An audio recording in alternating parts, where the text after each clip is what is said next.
Hello and welcome to TEJ Viewpoint, where we bring you concise roundup of the stories shaping Nigeria and the world today.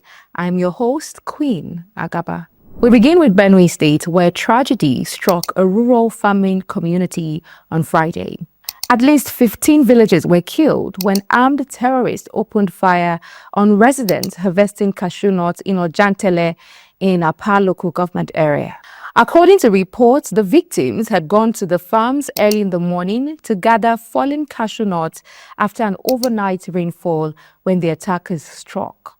Eyewitnesses say the victims, many of them women and young adults from neighboring communities such as Asaba and Akpete, were walking in the Ogbaolu area when the gunmen suddenly began shooting indiscriminately. Residents who spoke to journalists described the attack as swift and brutal, leaving several villagers dead and many others fleeing into the bush for safety. The incident highlights the continuous security challenges facing rural communities across Nigeria's Middle Belt. Now to Lagos, where the authorities have announced the return of a once familiar sanitation program. The Lagos state government says the monthly environmental sanitation exercise will be reinstated beginning April 25th, nearly 9 years after it was suspended. The Commissioner for Environment and Water Resources, Tokunbo Wahab, made the announcement after Governor Babajide Sanwo-Olu and his deputy Obafemi Hamzat participated in a street cleaning exercise to signal the revival of the initiative.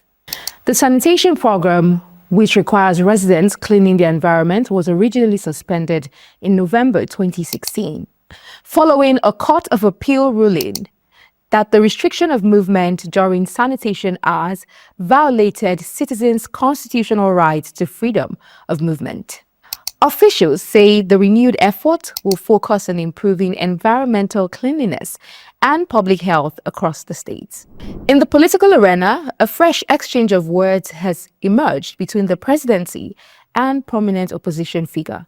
Dada Olusegun, special assistant to President Bola Tinubu on social media, has criticized Peter Obi, former Labour Party presidential candidate, over his comments on rising fuel prices in Nigeria. Olusegun accused the former Anambra State governor of commenting on issues he does not fully understand, describing Obi's remark as inaccurate and embarrassing.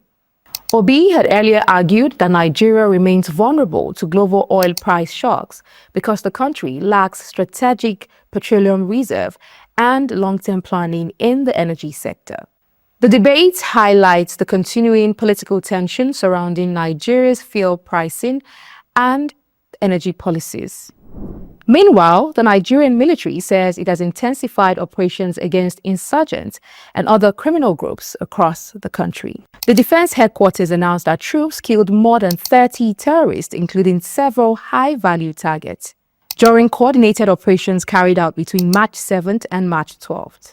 According to the Director of Defense Media Operations, Major General Michael Onoja, the operations also led to the rescue of dozens of abducted victims. He says troops under Operation Hadinkai recorded significant gains in the northeast, disrupting terrorist movement and dismantling key supply routes in Borno, Adamawa, and Yobe states.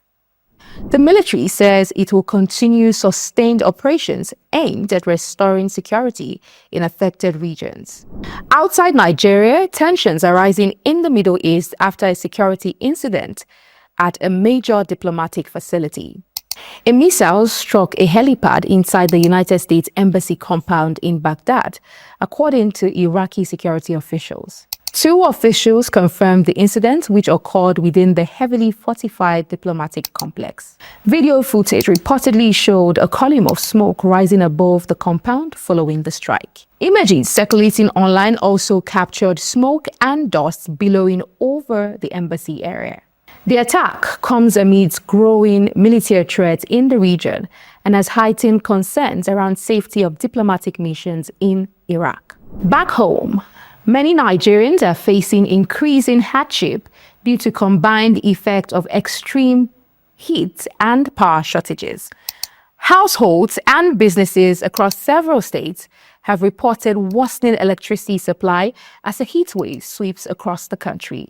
Residents in Kano, Kaduna, Sokoto, Enugu, Benue, Oyo, Akwa Ibom, Taraba, Lagos, and Ogun say prolonged blackouts have made daily life extremely difficult. Many households and businesses have been forced to rely on generators and solar power as alternative energy sources. The outages have been particularly challenging during the daytime when temperatures are highest and demand for cooling system rises sharply.